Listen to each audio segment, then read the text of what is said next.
Kapag sinabi nating wikang pabansa, ang pumapasok agad sa ating isipan ay ang wikang Filipino.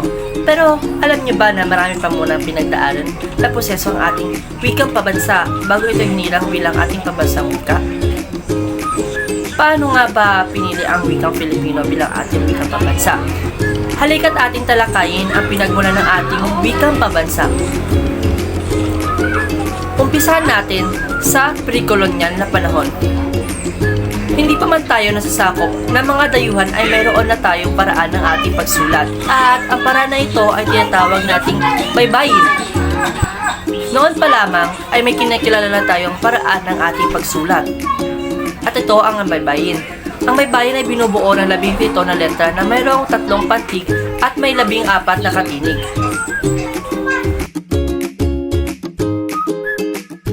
Ngayon ay dumakot naman tayo sa panahon ng kolonyalismo ng Kastila.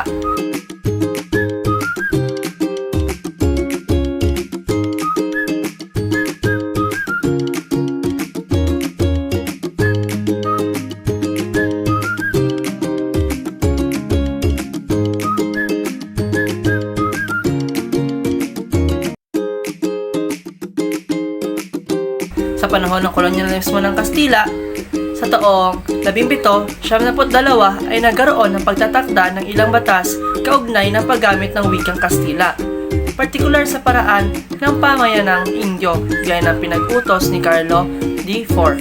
Kaya mula sa baybayin ay napalitan ng ganap na paggamit ng alpabetong Romano bilang palatitikan. Itinakda naman sa panahon ng saligang batas ng Bayak na Bato at kung saan nag-atas ng wikang Tagalog ang gagawing opisyal ng mga Pilipino. Ito ay ang magiging medium sa paghahatid ng sulat sa katipunan. Maraming mga akda pa ang panitikan ang naisulat sa wikang Tagalog ng mga propagandista.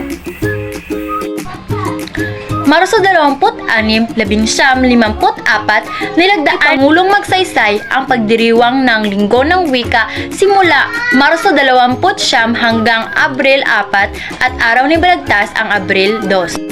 Setyembre 23, 1955, inilipat ang pagdiriwang ng Linggo ng Wika sa Agosto 13 hanggang 19 sa biyas ng proklamasyon bilang 186 bilang pagkilala sa kaarawan ni Pangulong Manuel L. Quezon na tinaguriang ama ng wikang pambansa. 1973, pagsasagawa ng hakbang nang sa formal na adopsyon ng isang panlahat na wikang pambansa na tatawaging Pilipino ayon sa itinakda ng 1973, Artikulo 14, Section 3. Hanggat hindi binabago ang batas, Ingles at Pilipino ang wikang opisyal. Hulyo 10, 1974, ipinatupad ang kautusang pangkagawaran bilang 25 na tungkol sa pagpapatupad ng edukasyong bilingwal sa paaralan na nagsasaad ng hiwalay na paggamit ng Ingles at Pilipino bilang wikang panturo at pagkatuto sa lahat ng antas. Taong 1940, sa bayas ng patusang tagapagpaganap bilang 263, pinahintulot ng Pangulo na ipalimbag ang Tagalog-English vocabulary at balarila ng wikang pambansa. Sinilang tinuro ang wikang pambansa batay sa Tagalog. Sa panahon ng kolonyalismo ng Hapon, Hulyo 1942, ginagamit ang partikular na wika lalo't higit ang Tagalog. Higit na dumami ang akda na mula sa Tagalog at sumigla ang pagsusulat ng panitikan dahil sa pagnanais mabura ang wikang Ingles. Ipinatupad ang Order Militar bilang 13 na nag-utos na gawing wikang opisyal ang Tagalog at Hapon. Sa panahon ng pagbalik ng Amerikano, Hulyo 4, 1946, pinatupad ng Batas Commonwealth bilang 17 na naghahayag sa wikang pambansa bilang wikang Filipino na isa sa mga opisyal na wika ng bansa. Noong taong 1987, pinatupad ang Artikulo 14, Section 6 na ang wikang pabansa ay Filipino. Pinagtibay ang patakarang bilingualismo sa pamamagitan ng pagtuturo ng Filipino at Ingles.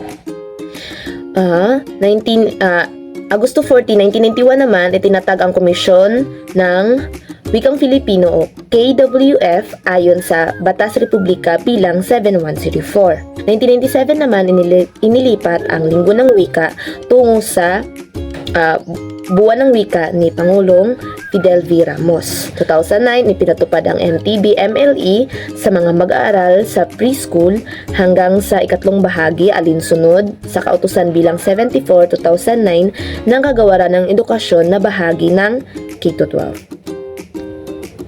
Sa panahon ng kolonyalismo ng Amerikano, taong 11 o isa, sa pamamagitan ng batas bilang 74, ipinag-utos na gamitin ang Ingles bilang wikang panturo sa paaralang pambayan.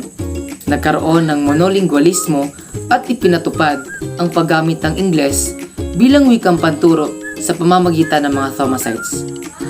Taong 1935, nagkaroon ng pagsusulong ng probisyong pangwika na magtatakda ng kikilalaning wikang pambansa sa pamamagitan ng Saligang Batas 1935, Artikulo 14, Seksyon 3, ang Pambansang Asembleya ay natasang gumawa ng hakbang tungo sa paglinang at pagpapatibay ng lahat ng wikang pambansa salig sa isa sa wikang katutubo. Sa panahong wala pang itinakdang batas, Ingles at Kastila ang kikilalaning mga wikang opisyal.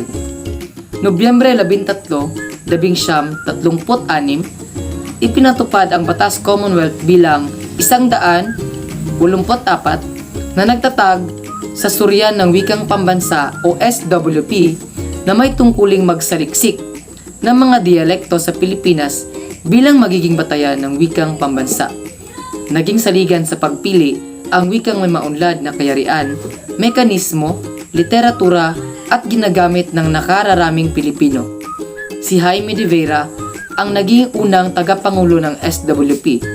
Ipinahayag ni Pangulong Quezon ang kautusang tagapagpaganap bilang 134 na nagsasabing Tagalog ang gawing saligan ng wikang pambansa.